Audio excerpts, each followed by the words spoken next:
India. You might start by saying there is a lot of conflict.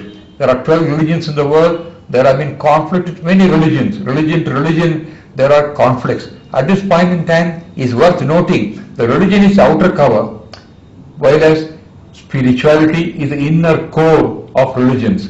Outside kernel, I mean the outer ring. What is it concept of? It consists of a prophet, a set of theories, a set of dogma, creed, a set of books, do's and don'ts, and organization, politics, excommunication, acceptance of the religion, claiming that our religion is better than other religions, that one religion is exclusively, one God created the whole world, and therefore my God is the only, the strongest, mightiest God. Whereas inner core is what is called spirituality, where the spirit is the same in all religions, and therefore India accepted the fact that Hinduism, for instance, does not have any prophet, no book, no scriptures. Even atheist can be Hindu. So a Hinduism is a way of life and a view of life, and not a religion as per the other. Prophet Muhammad established the religion of Islam. Jesus established a religion called Christianity. Buddha, Mahavira, Zoroaster, Lao Tse, Guru Nanak, all of them following one single God and one set of books. Whereas Indian Hindu religious literature consists of 1 million pages, consisting of 1 million pages of Ithihasas, 18 Puranas, 18 Upapuranas, the 108 Upanishads, the Natya Shastra, Gandhava Shastra, Kaudilya Shastra, Nidhi Shastra, Manusmriti, and so on, so on. So one of the greatest thinking in the whole world is here, and therefore many people think India's spiritual literature is going to dominate the whole world in the next 100 years. Arnold Toynbee, the greatest historian world has produced, has written that for 2000 long years India has been attacked, plundered and pillaged, but in this century India's ancient thought and wisdom will pervade the whole world. Even Swami Vivekananda, the leader of our Renaissance in this country, said those marauders, those barbarians who plundered and pillaged us and who humiliated us, humbled us in this century will come to India to pay homage to our ancient rishis and so on. Similar thing has been said by Eugene Davis and many. I would say Will Durant has written a great deal, Max Muller has written a great deal. At least 200% scholars in the world, including David Frawley, have written that it's going to be India's century. Not said today, even the great first Governor General of India, Warren Hastings, now got Bhagavad Gita translated into English at public expense, at government expense, and also printed it at government expense, and wrote a foreword to it saying that long after Britain leaves India, long after it ceases to be an empire, Bhagavad Gita will illumine the world. That's the greatness of India's spirituality. India has never gone to convert people in other parts of the world. Christians have got 2,400 million followers. Islam has got 1,200 million followers. Buddhism has got 700 million followers. Hindus have only 800 million followers. Christians are in 100 countries in the world, majority. Islam is in 60 countries, they are a majority. And Buddhism in 10 countries in the world. Whereas Hinduism is only in India and tiny Nepal. India never crossed the borders of India to conquer or to convert people. Not only that, we respected all religions as true. It is true that Buddhism went to China, Japan, Thailand and other countries, but they coexisted with the local culture. The culture was not erased or destroyed. But in the case of other religions, they destroyed local culture, obliterated local cultures and superimposed their culture. Whereas in India, we have never gone outside for conquest or for conversion. That's a great genius of India. Not only that, we respect and revere all religions in the world.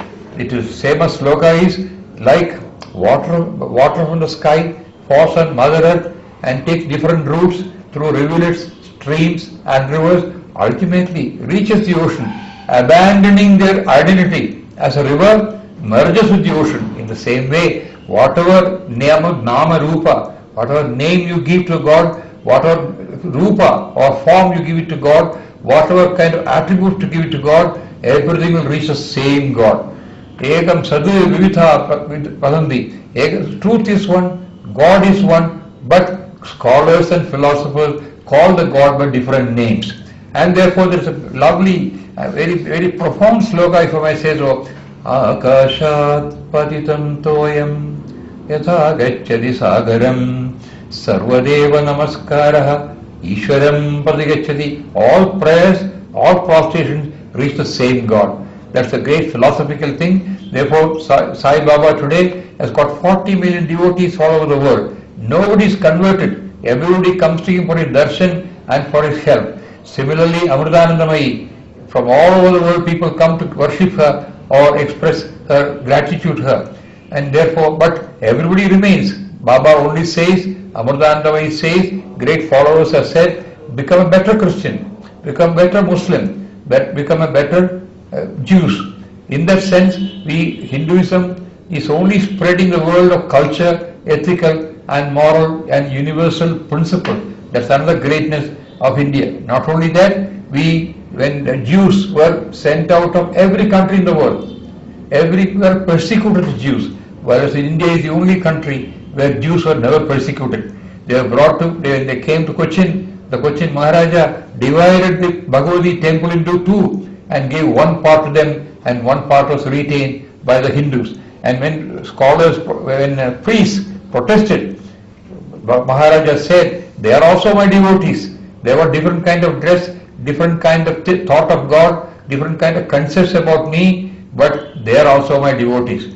Parsis were driven out from Iran, completely driven out without a single Parsi. Muslims removed all the Parsi Iranians at that time. Where did they go? They came to Surat and told the Maharaja there, we will merge with you. Like water, a glass of water, you put salt or sugar, they will merge with you. So the only country in the world where Parsis are living today is in India. So like that, when Saint Thomas came to India, we told him, you are preachers, you want to preach, your religion is a better religion, so go ahead and preach your religion.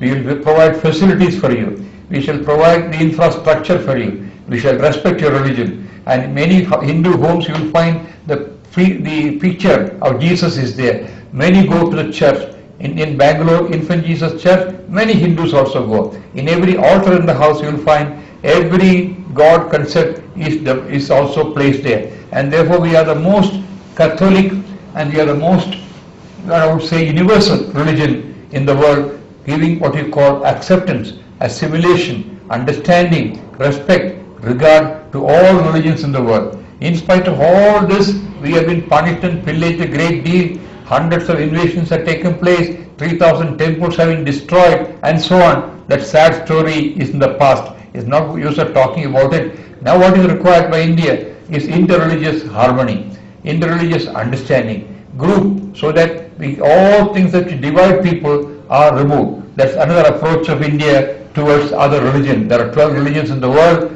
and out of which 11 religions are male dominated. Only Hinduism, if you call it a religion, that is female dominated. The Parashakti is considered to be Durga, and everything is considered Madhurtva Bhava. Whether it's a tree or a mountain or a earth itself, everything is conceptualized as a woman. And the ultimate Shakti is considered to be Durga. And all of us worship the women goddesses. All the gods, our gods, Brahma, Vishnu, Shiva, are their consorts in Saraswati, Mahalakshmi and Durga. Similarly, great saints and sages of India also had consorts with them, and therefore there are more temples for women goddesses than for male goddesses. A classic example will be in Kerala, where there are many more, far more women goddesses known by many names. The Lalita has got 1,000 Sahasranama, that means 1,000 names she called by 1,000 names. Lalita Sahasranama is recited by everybody. And therefore the temple names are Durge Bhagavati, Devi Maheshwari, Kartyayani Devi Rajarajeshwari, Uma Shankari Parvati, Gauri Amba Bhavani, Sharadambike, Laladambike, Mogambike, Annapurne, Tripurasundari, Chamundeshwari, Bhuvaneshwari, Kootukulangala Bhagavati, Badre, Narayani, Kalyani, Meenakshi, Kamakshi, Vishalakshi, Pankajakshi, Badre, Narayani, Kalyani. So you can see how our whole concept is centered around woman. Why? Manu himself said, where woman is respected, God resides. Where woman is revered, God resides.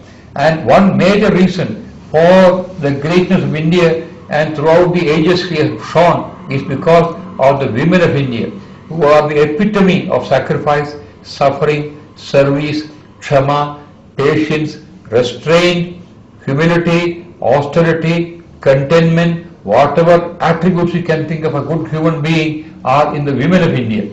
That is why we always respect women. We have conducted recently a program where even the 28 couples were felicitated and they exchanged garland, those who have completed 50 years of married life.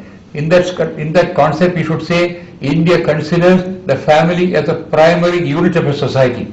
If the family breaks down, you will find the whole society will be ruined. If family becomes deviant, family becomes estranged, if there is alienation, if there is no cooperation, team spirit, camaraderie, mutual trust, affinity and so on, you will find society will collapse.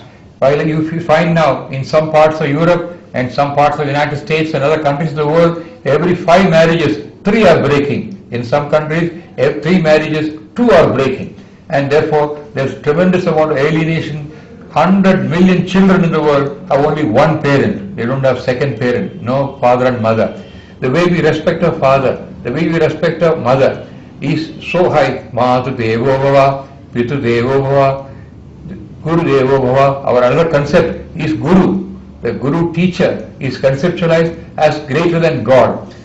Therefore, Guru Brahma, Guru Vishnu, Guru Devo Maheshwaraha. Therefore, we consider in some parts of Maharashtra, even Vishnu had no place. The only teacher had a place. Even Sri Rama had Vasishtha. And Atri Maharshi was a Bharadwaja, Dalmia. Everywhere you will find a teacher is he considered to be a near God. And now you can see what the whole world, there is alienation among teachers. Teachers also have become corrupt. They are careerists and therefore the whole world is suffering on account of not having genuine teachers who are inspiring people.